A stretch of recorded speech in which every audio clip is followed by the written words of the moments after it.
Syukur Firly ditolak pra-peradilannya karena Firly ini adalah manusia yang rakus.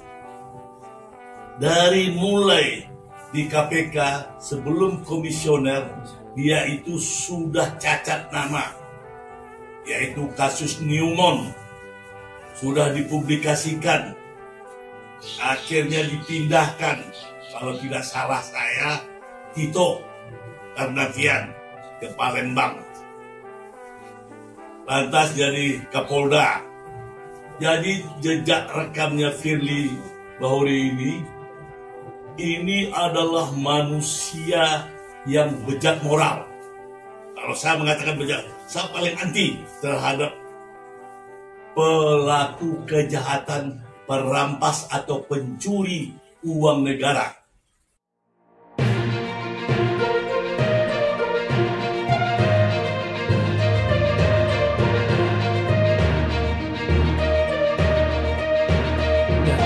Bang, mau nanya nih Bang, bagaimana tentang Firly Bahuri ini hukumannya yang baik ketua KPK dia memeras seorang menteri, ya Bang? Assalamualaikum warahmatullahi wabarakatuh. Saya sangat gembira dan senang sekali kemarin putusan ini yang saya tunggu-tunggu dari Pengadilan Jakarta Selatan pra-peradilannya. Syukur Firly ditolak pra-peradilannya karena Firly ini adalah manusia yang rakus.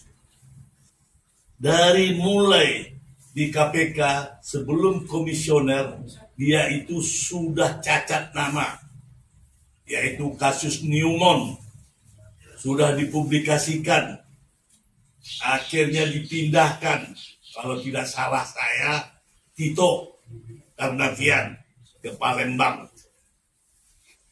lantas jadi Kapolda. Jadi jejak rekamnya Firly Bahuri ini adalah manusia yang bejat moral. Kalau saya mengatakan bejat, saya paling anti terhadap pelaku kejahatan, perampas atau pencuri uang negara atau perampok uang rakyat. Mudah-mudahan menurut saya, keinginan saya ini, Firly ini harus dihukum mati sebagai menjadi contoh kepada generasi-generasi berikut yang ada di aparat kepolisian. Minimal hukumannya hukuman seumur hidup. Dan bukan itu saja, seluruh harta bendanya ke bawah dan ke atas, ke kiri dan ke kanan diperiksa dengan pembuktian terbalik, dan itu disita, dibagikan kepada negara untuk kepentingan rakyat. Ini orang tidak layak menjadi seorang pejabat, apalagi kepolisian. Nggak salah lagi lah dibilang Gus Dur, polisi itu yang bagus itu adalah Pak Ugeng, patung polisi dan polisi tidur. Tapi umumnya 90% polisi yang saya kenal, yang kawan saya juga polisi, semuanya 90% badut, bajingan, juga perampok, pemeras. Dan saya sendiri pun diperas sama polisi juga dulu. Saya kasih makannya waktu sekolah PTIK, saya pun ditipu. AAK pertama, saya ini AAK pertama. Sama Widodo tahun 65. Sewaktu saya tes saja di Polda DKI tahun 65, apa kata polisi di Polda? Tahun 65, 58 tahun yang lalu. Bayangin aja, duit lu ada berapa supaya lu lulus dari AAK? Pak polisi, saya ini suap saya aja gak lurus dan nyamping. Bagaimana makanya saya harus mau ngasih uang sama bapak? Kalau bisa, saya jadi polisi selamat makan saya, supaya saya nggak jadi orang jahat di DKI ini. Wah, kalau gitu lu nggak bisa, nggak ada duit. Ya udah, kalau nggak bisa nggak apa-apa. Emangnya polisi ini aja, saya bilang. Saya teringat ada senior saya waktu SMP, dia tanya kepada saya, Erol, kamu jadi apa? Kalau udah tamat SMA, jadi polisi. Kenapa jadi polisi? Duitnya banyak, pistolnya ada. Itulah yang dia nasihatin saya. Syukur alhamdulillah, sampai sekarang ini, udah 78 umur saya, kawan saya, yang AAK polisi, paling tinggi pangkatnya tuh Widodo Kapolri, tahun 65 itu. Satu lagi Ansarum, Inspektur Jenderal Lantas. Satu lagi kawan saya sama SMA, Slamet Stopo, sama-sama masuk jadi polisi. Nggak pendek, umurnya nggak panjang. Saya syukur alhamdulillah sampai sekarang 78 umur saya. Yang lain semua udah mati, ada yang bunuh diri, pangkatnya kombes, ada yang tergeletak 10 tahun di tempat tidur di Medan itu, yang nipu saya polisi. Yang tahu cerita saya dengan polisi itu adalah Nugroho Jayusman, yaitu pangkat mayor. Terakhir dia jadi Kapolda DKI. Tahu persis. Dia yang menyelidikin sama-sama saya, ternyata saya memang benar ditipu oleh senior dia, teman saya. Bayangkanlah itu polisi itu jahat. Saya minta untuk ke depan polisi-polisi ini berjalanlah dengan sesuai tupoksinya. Janganlah. Dan belajarlah kamu ilmu kriminologi. Jangan kamu lupa kejahatanmu itu. Seperti si Firly ini. Track recordnya kriminalnya itu terbongkar semuanya. Karena jelek dan bau busuk, terbongkar. Lu mau berjuang juga lagi Firly. Dibantu oleh, aduh ketawa saya lihatnya, Yusril. Kalau saya jadi Yusril, malu saya untuk membela di pengadilan. Malu. Seperti orang tidak tahu track record daripada Firly. Sebelum masuk selektif saja, oleh si Yenti Ganarsi, serikat di KPK yang disebut diagung-agungkan itu, sudah diprotes orang. Tapi apalagi keinginan daripada penguasa dan para selektif DPR Komisi 3, masalahnya duit. Di Komisi 3 itu bukan tidak tahu saya. Mau calon hakim agung, mau calon KPK, itu duit semuanya. Hitung aja, 50% plus 1, hitunglah berapa kali uang yang mau dibayar disiram. Nah, itulah. Itu tuh harus dihapus. Tidak boleh Komisi 3 itu berperan seperti itu lagi. Saya akan punya kawan di Komisi 3 itu. Begitu ya hakim agung, saya tanya dia sama hakim pengadilan tinggi. Gak sanggup pak, bayarnya saya pak. Bayar di Komisi 3 itu. Oh ya, duit pak. Iya juga, karena teman saya juga begitu. Jadi oleh karena itu, hai pemerintah, hai anggota dewan, yang saya tidak hormati sampai saat sekarang perilaku saudara. Jujur, taat azaslah saudara. Saudara sudah digaji, diberi honorarium, diberikan fasilitas. Janganlah saudara menyalahgunakan jabatan saudara ini. Saya jijik melihat saudara, agar saudara tahu seperti orang saudara tidak berharga, tidak terhormat. Padahal saudara ingin dihormatin. Saya punya kasus saja, saya laporkan tentang polisi sama saudara, teman, anak buah saya lagi. Tidak saudara gubris, tidak ada saudara pertemukan saya dengan Kapolri. 2 kali saya kirim surat sama Tito Karnavian, tidak ada gubrisannya. Itu jelas. Sama Sigit ini saya sudah kirim surat juga. Kalau tidak salah saya 2 kali. Besok lusa tahun baru akan saya kirim lagi surat saya sama Sigit. Itulah kasus saya sudah 19 tahun. Tahun 2014. Yang memasukkan tanda tangan saya. Oleh seorang famili saya juga. Tetapi tidak diproses oleh polisi.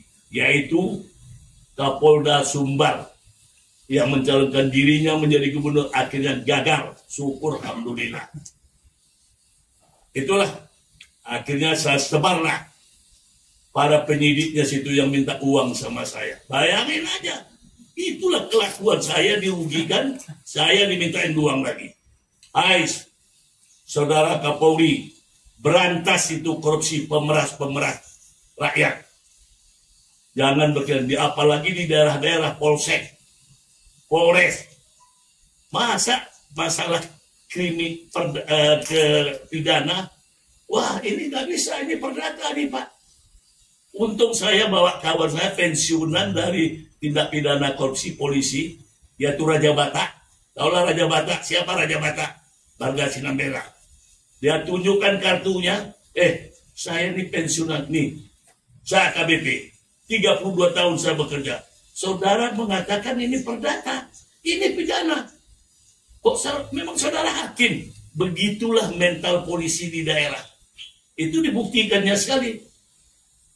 Bayangkanlah saudara-saudara, ngeri saya melihat bangsa ini. Nggak salah lagi di tahun 60-an sudah ada adegiumnya, disebut orang tua-tua. Makanya selalu saya berteman dari dulu tuh sama TNI. Kalau nggak marinir TNI, itu konsisten dan konsekuen berteman. Kalau sama polisi capek deh, maka saya menghindar. Dibayain susah, nggak dibayain susah, teman susah, nggak bisa kita dimakannya, kawannya suruh makan kita. Bayanginlah. Jadi minta dirubah kepada presiden yang baru nanti, pemerintahan baru ini. Ini harus dipecatin, nggak ada dipindah-pindahin, harus diganti, dipecat. Salah pecat, salah pecat. Firly Bahuri ini karena dia penyelenggara KPK, dia ingin ditambah 1 tahun lagi. Bayangin undang-undang, keinginan para penyelenggara. Siapa penyelenggara? DPR dengan eksekutif presiden. Hanya untuk 1 tahun, bisa 5 tahun, padahal 4 tahun. Kenapa? Duitnya bergelimang. Apalagi dia tahu ada yang penyimpangan-penyimpangan. Kalau polisi ini, macam Firly ini, matanya mata elang, kupingnya kuping tikus. Oleh karena itu, dia itu harus dihukum mati. Minimal hukuman seumur hidup. Karena ada penyelenggara, pemberantas. Manusia yang paling sombong saya lihat sebagai ketua KPK. Menjijikkan, memalukan sama orang-orang di luar negeri. Inilah mentalitas pejabat bangsa Indonesia. Memalukan. Jadi kepada penyelenggara negara, kalian ini hati-hatilah. Ingat adegium kriminologi. Setiap perbuatan jelekmu, kriminal lu, meninggalkan bekas. Lambat atau cepat akan terungkap. Apalagi soal meras. Bukti, foto ada, masih mau ngeles. Alangkah malunya keluargamu Firly dan anak binimu.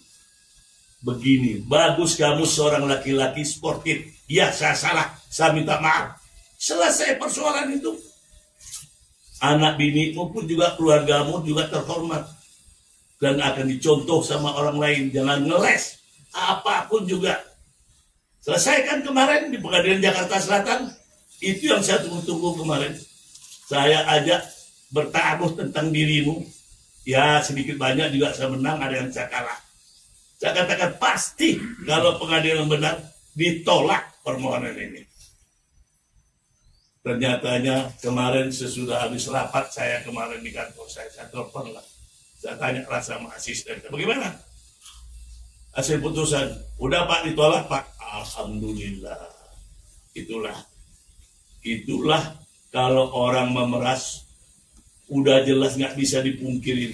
Naik pesawat helikopter dari Palembang ke Batu Raja, kemana ke kampung itu, memalukan, menjijikkan. Ada lagi siapa? Pesakitan satu, Gubernur NTB, Tuanku Bajang. Tuanku Bajang atau Tuanku Bujang namanya itu. Nah, itu Bajang. Nah, itulah. Saya kira Bujang. Bayanginlah. Itu perlu datangin. Mengeles lagi. Lu ketemu dia pesakitan pneumonia. Yang sekarang di Perindo. Lihat mukanya aja pun jijik saya lihat mukanya. Saya paling anti orang korupsi dan narkoba. Karena merusak generasi berikut dan bangsa kita. Itulah yang memiskinkan anak-anak bangsa kita. Berapa loh. Jadi penyitaan aset itu memang benar. Ada satu junior saya, dosen di UI sampai sekarang, mau ngambil S3 di UNPAD. Saya tanya, sering di televisi kalau dimintai pendapat apa? Lo sudah S3, ambil dia apa? Udah selesai? Nggak bisa bang. Kenapa? Apa lo buat? Pembuktian terbalik dasar. Allah, itu semenjak Profesor Lubi Lukman itu keinginannya. Memang guru besar gua ditolak bang sama profesor. Ya nggak suka. Kenapa? Kalau pembuktian terbalik itu diadakan, habis nih mereka koruptor ini. Ini bangsat, ini bajingan. Mau enak duduk dapat duit, saya bilang. Nah, gue ditolak. Jadi disertasi gue ditolak bang. Padahal kalau dibuat undang-undang pembuktian terbalik, makmur, uang itu disita. Satu turunan ke bawah dan ke atas, ke samping dan ke kiri, ke kanan. Habis dong, miskin dong. Oh iya, karena dia merampok. Kalau saya mengatakan dia itu harus dipotong, digiolotin kepalanya tuh. Sudah ada penyelenggara negara. Tapi kalau swastanya tidak, hukum sumber hidup. Dia kan tidak mau karena dia peras. Tapi karena dia penyelenggara negara, sudah mendapat fasilitas dan gajinya, honorariumnya, tapi nggak pantas. Itulah orang keserakah. Jadi kalau orang serakah, cobalah Anda makan terlalu banyak, muntah juga, penyakit. Jadi janganlah, makanya perlulah didikan agama. Jadi apalagi saya dengar, waduh mau dikurang, nggak dibolehkan pendidikan agama di sekolah. Mau dibawa kemana anak bangsa ini? Dibawa neraka, Bang. Dibawa ke neraka? Kenapa? Ideologinya, ideologi PKI, komunis, gaya baru. Karena nggak mengakuin, karena dia nggak candu agama itu. Saya ini di Medan, lingkungan saya penjahat, pencopet, perampok. Untung saya beragama, dididik agama dari mulai kecil. Itulah tantangan saya, kuat. Apalagi kalau saya orang Minang, ada motonya, mencontoh ke yang baik. Contohan satu yang baik, itu pesan ibu saya. Ngambil tuah kepada yang menang. Pesan nenek mama juga. Nah, jadi itu. Satu lagi, berkatalah benar, berjalan lurus. Jangan pagi tempe, sore tahu. Mencelak-mencelok. Itu saya pakai, insya Allah umur saya sampai 78 sekarang. Yang kawan-kawan saya satu angkatan yang cari polisi menjadi kaya, lengkap saya data-datanya, ada buktinya. Nggak ada yang dimakan, kayak kapan maknya pun dimakannya ada. Itu betul. Ada yang bunuh diri, kombes pangkatnya lagi. Ada yang satu lagi matinya kayak bangke. Tinggal di istri kedua, istri pertama ditelantarin. Akhir 1 tahun baru tahu. Bayangin, yang ada satu lagi 10 tahun tergeletak badan ke mayat, tulang aja. Itu yang nipu saya. Saya dengar sama-sama kawan saya anak Medan tahu. Kalau anak Medan kawan saya tahu tuh siapa tuh polisi. Ini kali ya Bang mau polisi kan ya Bang ya? Ya dendam lah, apa Medan sakit hati. Makanya aku kasih uang tiketnya ke Medan. Mau lebaran aku kasih satu keluarga. Maafin Bang, maafin. Oh kan, gimana mau ku maafin? Aku kan manusia nggak sempurna juga. Oh, iya. Tapi sakitnya itu paling sakit di sini apalah? Ya di sini. Yang sakit tuh kita ditipu. Nah, ditipu. Kalau dibohongin nggak apa-apa. Apalagi kalau dibohongin saya ketawa ngasih duit saya mau. Tahu nggak? Nah, dibohongin. Saya dibohongin apa-apa. Tapi saya senang. Tahu nggak? Apa itu contohnya? Pelawak, sulap, nonton film, itu kan tipu-tipu semua itu. Tapi kita senang, kita bayar. Ini nggak ditipu ini. Udah kita menderita, makannya kita kasih, kita ditipu, dibilangnya lagi kita. Waduh, sekarang dokumennya saya simpan, bukti saya. Kalau kepingin Pak Sigit sebagai Kapolri, saya tunjukin dokumen saya itu. Itu Akpol Angkatan 65. Oh iya, paket berarti. Ya, makasih ya. Nah, itulah orangnya. Kalau teman saya anak Medan semua tahu itu. Sekian, terima kasih. Itulah tentang Firly.